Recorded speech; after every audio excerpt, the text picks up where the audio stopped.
তিনটা খেজুর আর ছোট্ট শিশু।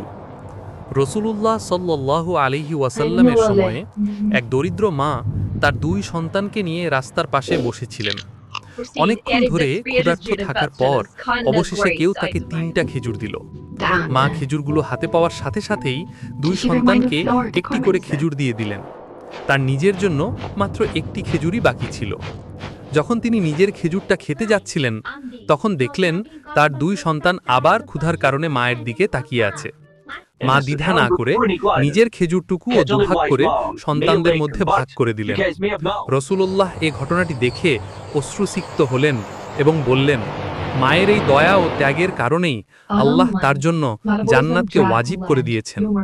শিক্ষণীয় বিষয়, মায়ের ভালোবাসা পৃথিবীর সবচেয়ে নিঃস্বার্থ ভালোবাসা।